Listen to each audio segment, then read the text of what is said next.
thusim khat anangai kit tau hitin ije thusim hi ahile luguslanga thempu pa ki hol na thusim ihin sei diwahi chubang tun hausa upo tun lunggel ngai tu na zat a sei homon mi bang khat tun khosung mi ki thua hlang puma hal hla zeng ding ti cho phat saun in la bang tun hiti tun ki bol le thing le go zu le wa sa le nga te mo thi lo ding akitu pi pen thempu pa jong ki hla su lo thei a hian ize tun thempu dang khat ki ko hen lang ama chu ki mat sa zo le ti cho gel lon chubang tun hausa pun jong thempu ko wa ama chu pe do ding ti cho phat sa in ize tun khosung upo le gol hlang ho chu sagu hlanga chang thempu pa ki mai to pi thei ding thempu dang khat holding ngan sin apitan hausa pun angan sin na bang watun azing ni kho hin ama ho jong akipat do win hi le khodang khat a hin thempu hat ta thu a hin za do on ije thempu pa chu thil bol thei ta hi dan le aman mol le hlang jong anop le chon jeng thei a hi dan ho thu chu agam kai mi hon ana sei pi on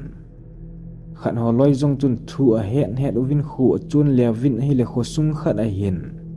ije thempu pa chu ga tu khawin hi chun thempu pa komen thil chan ho a sei zun in la thempu pa chun thil zo si ana het sa a hi tan aman lungkham hi on ipi hilena khovin cheu hitin na hausa pu ki ho pi masang kati achuti lol ima ki bol thailo ding a hi atin khosung lam zonin a chewin hititun aga chewin sagu hlang gam kai agam hop sung aga hlunu watun gama chang thempu patun thempu dang hung chu a het zong hin tin mei a hung jingin hui anungin go zong het man lovin a hung zutan hize tun phat sot ta ama ho zong gam noi chun atang denon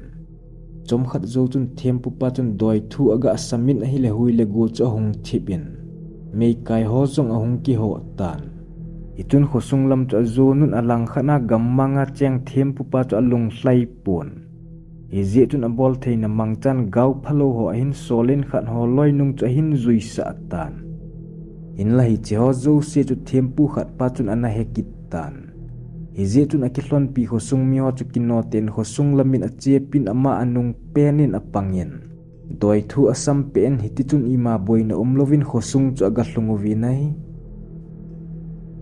khosung alu de watun thempu pa jong hausa upohot akimu to paizen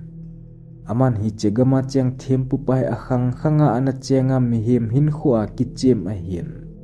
chule ama thil bol thei ta hin tunia ki pat koiman khosung na khel lo diu zan ahung hi tengle koima ina kona pot ta lo ding tu azong lagaw phalohon khosung ya kim velo a hitai hi cheho zo se ke hung zi a hin ken jong hi chegamma nga cheng thempu pai ka su mang te ding ngai a hi achuti lo le khosung dinga jong boi ding koima no ma ei bol lo diu a hitai in la mai tha ta le thil bol thei ta adoi thu jong a hat hlen bailam cha ki zo lo ding a hian khosung mi jong na ha pandiu ngai a hi tin a seitan phat hong chen zan a hong hi phatun khosunga ui chon amun munin thil a habun ui cha gan cha ho zeng jong ki chate na tan thempu pa jong hi che ho phat la in khoning lamin a chen mei ati in doi thu asam pan tan hi che thempu pa doi thu sap na zal ama khosunga je chun khosung chun ima boina a pon thempu pan zana koima in khel na lo diu a hi tia ana sei chu mizo sen ani den in sunga konin khumol lam le khokenga husagin ho changai zon abang le khumol lam chun hui pi anungin thinglen ta ahlun song pi ho kili gin zong akizazin khokeng do ma cheng ho chun mi pen gin mi nui gin le mitam ta so zen zuna ahlai le ginu zong hi azazingon izi chun zanlam ni dan som la hin pasal khanin thempu pa khosunga ma na azi chun ima zong boipun ti atin a meipum akila in panglama husagin hot chu gavet ding a gelin hi zi chun azinu a sei pi in a sei zo chun ama zong a pot paitan azinu chun galin che hi in ibola na pot nam hung kilen atin a hil azipa cho hong peng tan chomka lovin a pen gin chu khumol lam a gezin asu na ki hetapon hi che thil so chu thempu pan ana hepai kitan hi che zo zo chun thiam pu pan khosung a hin chonin koima pon hi un kati hi lo ham ikido piu gamanga chang thiam pu pa hi thilbol thei ta hi na chunga thilahon jong zan a piuwa thu angai zu a hi in koiman hin khel ta hi un in khel koima su cha zo lo ding ken jong ka hu do zo lo ding a hi khokim velai hlagau phalo zasagi lam a hi tai zan khang kim don ta le khosung hung lu dinga ki go na nei zu a hi mi zo sen na in sung vin mei ti un lang kot ki kam khum chi un tin a velin a hin sam tan thempu pan hi to bang thu a hin hlang saba ki pat chun khosung chu agim nei na chungin agim nei be che tan koima i munga ma umpon khosung mi te chun ama in che vin mei ati un meipum nei hon meipum kausan a koizun kot lam doi san a koizun hiti chun zan thip zan dam noi chun i ti le khu ahong wa in lungmongin ko dem ti gel nan ki thing cholin i pithil ahong su dem ti gel pumin mit ko le ludin a omon phat che bang chun zan khang kim jong ahong nai che in alang khana them pu pan jong hlagau phalo ho khosung ahong lut lo na ding chun khokim vel chu doi thun a kha tanin a hil ahong lut thei te povin them pu pa zal chun khosung chu hu doin an a omin ima boina umlovin jing kho zong ahong wa hlatan jing kho awa phat chun them pu pan khosung mi a ko khomen gol hlang pha beb le upa pha beb aki got sein ama hon mei pum chem gamma man cha ding iza kai kho ding si aki gon tu bon khosunga ki da la pasal se chun duty a povin adang ho cheng se chu them pu pa lam kai nan sagu hlang lam chun akalun sun kim la hin sagu hlang chu ga hlungun hitun them pu pan jong mun khani gol hlang ho chu su theng sa in hitun aloi ho chu phate chan a hilin aman hitin a season ito bang din mun hi jong le koima na ki chat lo diu koima na nung chon lo diu a hi na na chewa mei thilawa na koi diu koima awa le jong na lo diu a hi atien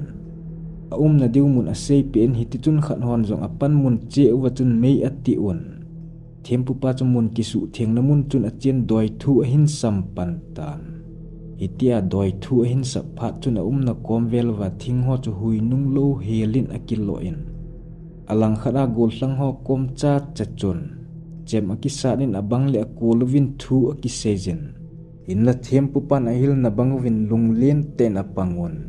hizong le hitia husagin chom ki hlep na ho ahong phat chun pasal khani akichabe sen na kon chun aloi ho na lam azon gon ahile mei kiti na mei na da hla chun gangjabin hui to banghin thil ahong lengin hichipa chu hlo phejen thing senan anejin hiti chun kho helovin akizam den tan aloi ho chun aki thopi nom wang wa chun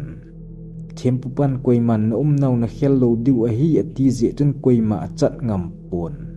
itia phat sot ta doi thu asap nungin thempu pa chun gammanga chang thempu pa chu doi thun a he anin ichun aloi ho chu puizin khat pa na mun chun a chevin hil ama jong chat theilovin ana tan aji chu thempu pa chun doi thua a hen ichun thempu pan jong gol hlang ho chu kino ten thing a chom gom sa in ichi thempu pa chu mejin an hal li tho vinai ichi gammanga chang thempu pa hal li nungu wachon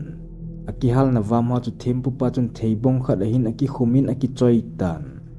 izo chun khosung lam zon in aki levin aman apui ho chang kom chun gammanga thil ki bol ho chu koima koma na sei do lo diu a hi na sei do lew na boy diu a hi tin ana sejen khosung agahlunu wachun khosung mi ten ki pa pinan sel chalin ta khat athadun anne khom na nejun hi cheni khoma mahin thempu pa jong akinung le tan ama lo nung chun gammanga cheng thempu pa chu ipi alo a iti su mangham ti thu chu khosung mi ho chun achi ho kom chun adong zengon in la koiman ana sei do pun kumni zolam hin achi ho la pasal khat hin thugu ki sel ho chu ana sei do in ahile sei ni hla lam hin amazong alunggel a boyzin ina konin agam hlaizin asu na ki helovin ana pai ta nai alang khana thempu pa jong chu hoiza kona hung kona koimi hi za chule hoilam asu hitam ti thu jong koiman ana heta pu nai thusim akichai tai